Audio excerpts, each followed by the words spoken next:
by Valladolid. You have been good to us. Happy. The journey continued. The road stretched ahead, leading us away from Valladolid, a town that had wrapped us in its colonial charm, only to deliver us into the arms of something entirely different, Tulum. Before our bus could hum along the highway, we stopped at a small, unassuming cafe for sandwiches. A simple meal, but the act of breaking bread before a new adventure had its own quiet significance. Tulum awaited. Tulum, the name itself carries echoes of something ancient. Unlike the walled cities of Chichen Itza or the jungle-bound sanctuaries of Ekbalam, this was a place where stone met the sea. A Mayan fortress perched at the edge of the world, where cliffs dive into the Caribbean and the ruins stand as silent sentinels against time.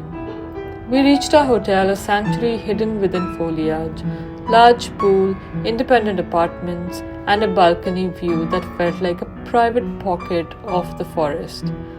But there was no time to waste. Our scooter arrived, the keys turned, and soon we were weaving through Tulum's sun-drenched roads toward the Tulum Ruins, a third set of ruins, yet each one carried its own distinct soul.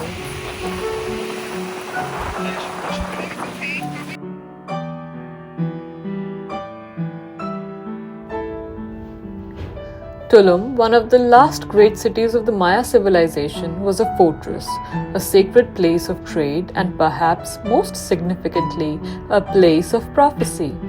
Unlike the deep interiors of Ekbalam, this city was designed to face the rising sun. Its walls, still imposing despite centuries of erosion, were built to protect not just its people but knowledge. The Maya called it Zama, City of Dawn. As we wandered through the site, the structures spoke of history deeply intertwined with the rhythms of the sea. The temple of the frescoes, once painted celestial bodies, still bore the remnants of its faded murals.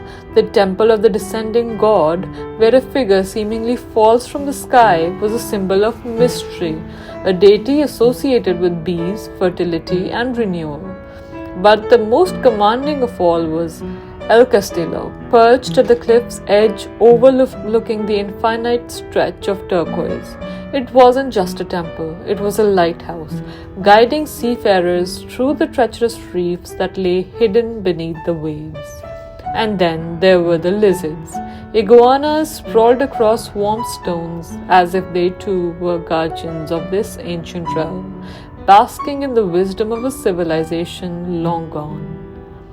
After an hour of walking amidst history and the salty breeze of the Caribbean, we made our way to the nearby marketplace. Trinkets, textiles, and the unmistakable hum of a town that had evolved into a traveler's haven. Yet, we weren't here for the parties Tulum was known for. We had a different adventure in mind. As the sun dipped behind the palms, we retreated to the comfort of our hotel, watching Netflix and devouring pizza, resting before the wild unknown of the next morning. At dawn, Tulum was hushed. We rose early, packed lightly, and made our way to a waiting van.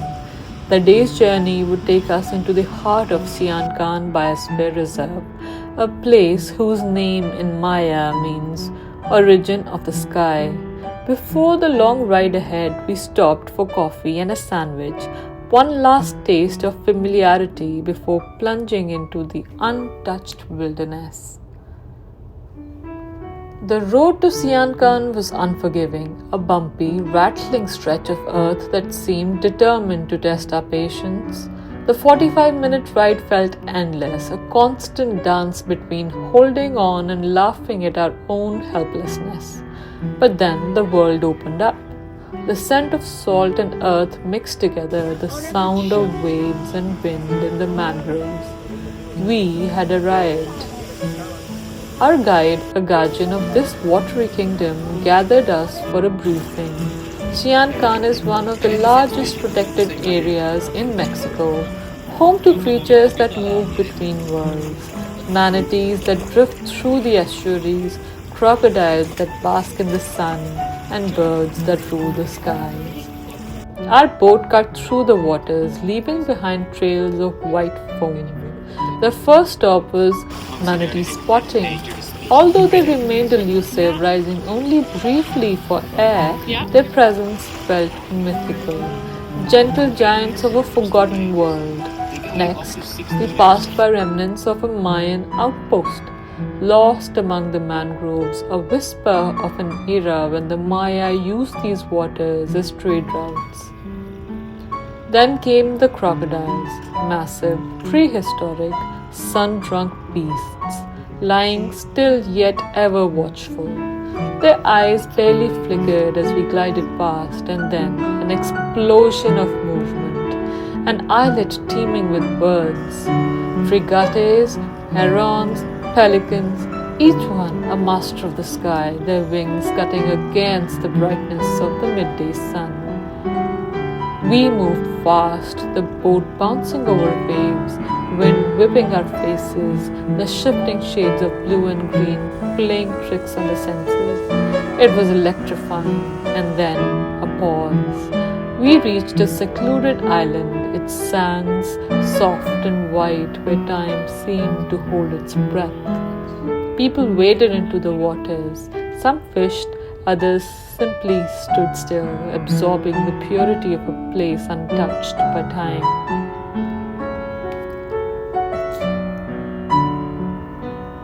From there, we were taken to a shallow section of the river, a small cordoned off world where we could snorkel in crystalline waters. For someone who doesn't know how to swim, the thought was intimidating.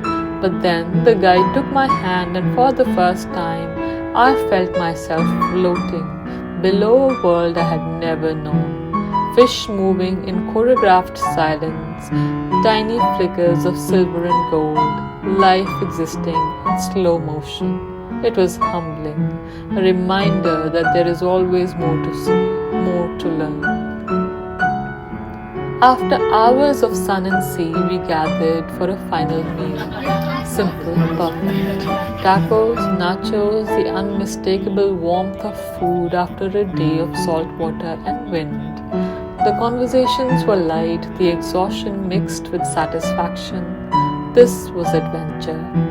Not the kind that rushes at you with adrenaline, but the kind that seeps in, lingers in your bones, leaves a mark.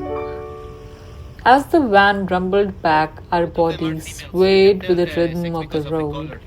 Back at the hotel, we let the exhaustion settle, curling up in our little corner of Tulum where the jungle whispered through the windows.